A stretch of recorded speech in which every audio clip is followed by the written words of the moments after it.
What's up, guys? Welcome to the flip house that just keeps on seeming to just keep going here. At this point, I just wonder if there's ever going to be a day that we actually finish, but that's okay. So today I'm working on crown molding. I decided to add this little cabinet, and I had already done the crown on all the other cabinets, so I need to just put a couple little pieces up here.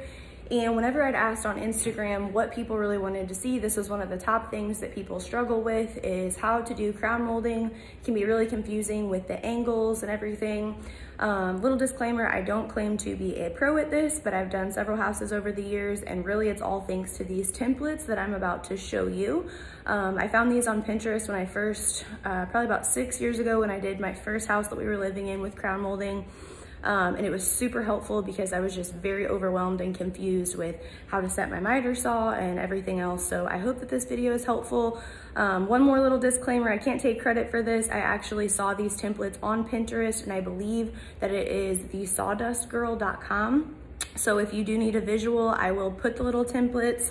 I'll show you these little guys, and you can screenshot them in this video, or you can even go to Pinterest and just type in crown molding templates. That's where I found them, but I wanted to do a video to explain a little bit better what those templates are for and how they work and everything. Okay, so first thing that you have to check out is understanding what inside and outside corners mean, because it was very confusing to me at first to understand this. So even though I have some 45-degree angles and things like that on that corner cabinet, I'm not even gonna go through that today. I'm just gonna go over the templates for the inside and the outside 90-degree corners that you'll be making. Most people only make that. You can look up templates if you have something crazy going on like 45s and stuff, but I don't wanna confuse anybody because most people just have the 90-degree cabinets. Okay, so whenever you're looking at this cabinet, this is an outside corner, right? So it's gonna get bigger. It's gonna have that nice reveal on there where the crown comes out. So we're looking at outside corner here, outside corner, and then obviously over here, this would be an inside corner. The thing that I got really confused about is this is an outside corner, but this side right here is an outside left cut. This piece, but this cut is an outside left because the corner itself, left and right. And I know that that sounds maybe really simple, but whenever you start cutting things, you're like, well, this is a right-hand corner though, but you have to look at what side of the cut that you're on, if that makes sense. So here's the cut. This is going to be a left outside corner, and this is a right outside corner. Does that make sense, the way that they butt up? And then an inside corner here, if you're looking at the corner itself, this cut to the left of it is the left inside corner, right inside corner. So just think about that because these templates will make a lot more sense. So just to kind of go over what I'm gonna cut here, I have this piece that needs to go on my cabinet. I kind of notched out this little overhang there so that the crown would sit flush on there. If you do have these shaker style cabinets where they don't give very much room for you to put your crown up, on all these I just put like a 1x just straight up so that, and nailed it straight down into the cabinet so that I'd have something to put my crown up to. So this piece right here is going to be a straight piece, right? So on my left side, I need one just straight up and down, and then it's going to come to an outside, right? An outside corner, and the cut is going to be a left outside corner.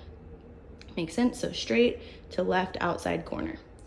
And then when I cut this piece, it's going to be a outside right, because it's the right part of my outside corner that it's making, outside right corner to square, just a straight cut.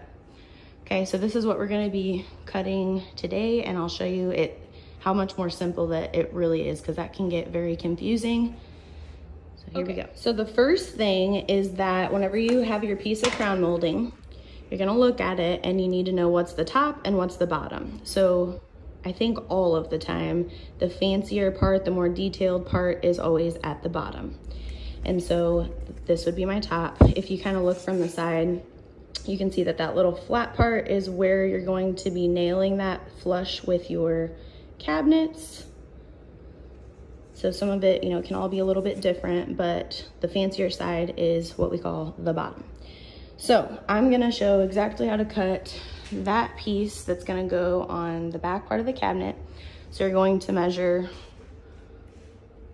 obviously from there to there, and you need to remember that that's going to be what your bottom rests on. So you don't wanna, you know, measure and then, you know what I'm saying, bottom to bottom needs to fit that.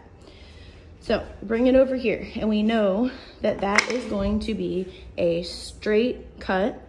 So first what I would do is I would take my miter saw and just make it straight, cut it straight down to where it's nice and square on one side.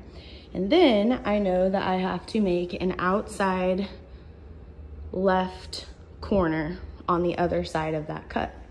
So I would measure the bottom, whatever my measurement of the top of the cabinet was, from here to here.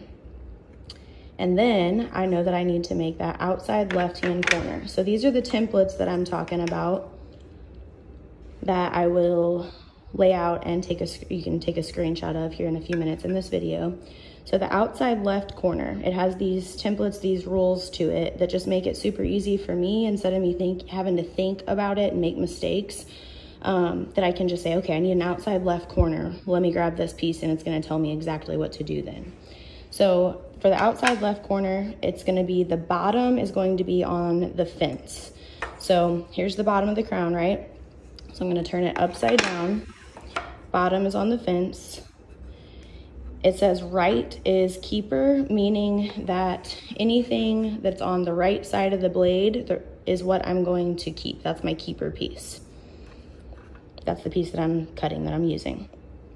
And then this is where I have a bevel measurement and a miter measurement. I know that these are kind of hard to read, but again, I will do it so you can screenshot it. And then there's also these same templates on Pinterest, like I said.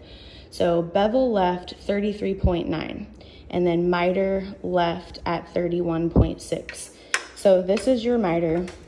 You're gonna miter left at 31.6. And you can see your saw, mine is very dirty, already has that little notch at 31.6. So this is your miter left, and then your bevel is up here, and it's going to be beveling left at 33.9. And if you notice, if we're looking ahead at all of our templates here, what's nice is that the bevel left is all the same. So once I just set my bevel at 33.9, I'll do that here in a second, then I don't have to move the bevel, because that's kind of the harder part. I'll just be moving my miter from the same measurements, but left to right, depending on what the template says. So let me move my bevel real quick and we'll come back. You can see that I moved my bevel to, again, it kind of already has that little line right there, 33.9, tightened her down, and this is where my bevel is gonna stay for all of my crown, for the crazy ankles that we have going on. So you can see that is exactly how I made this cut. So that's the outside left-hand corner. So whenever I go and I put it up here, already checked it, but that will be my piece that goes right there. Okay, so now that I already have this back piece cut, I'm gonna show you how I would do this front piece here. So I know that I have an outside corner, and it's the right part of that corner. So I'm gonna have an outside right corner to a straight cut. And obviously I already got my measurement, I already have my piece cut, but I wanna walk you through this template real quick. So once again, I just have these 4 templates for inside and outside corners. I know that I need an outside right cut. Again, I already squared up where my square edge was gonna be, and then I measured the bottom of it with my measurement for the cabinet. And now I pick up my outside right template, and this is it here. So let me show you these rules on this one. Again, we pick up the piece of crown, and I see that this is the top. The fancier part is at the bottom. And I'm gonna put the top against the fence. my next rule is that the right part of the blade is my keeper. So I know that if I measured, you know, from here to here, that I need to make sure that I'm picking up and using the right pieces, right? So the right part is gonna be the keeper. The next rule is bevel left at 33.9, which I said once you set that bevel, it's already good to go. And then the last part of this rule is that we're gonna miter right at 31.6. So for our last cut, we were already mitering left at the 31.6. This time we are going to just simply spin our miter around at 31.6. And I know it's hard to see, but I do already have that little line and the notch there because that is a common angle for crown. So this right here, if I could do this without, this would fall if I let it down. But as you can see, the angle of the blade and everything, this is how I made this cut for the outside right corner. Top on fence, all those rules. This piece is going to be nailed right up there. I'll do that real quick and I will show you what it looks like.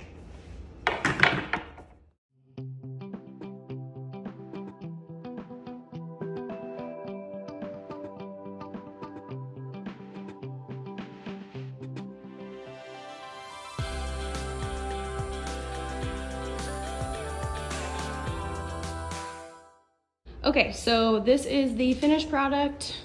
I ended up having to put a little piece of backer board up there and nail it down into the cabinets because there wasn't enough space for the crown to really hold on and grab. I still need to finish up caulking it because you can kind of see some nail holes. I do put wood glue in the corners and then nail the corners together just so that it holds really well. But that is pretty simple.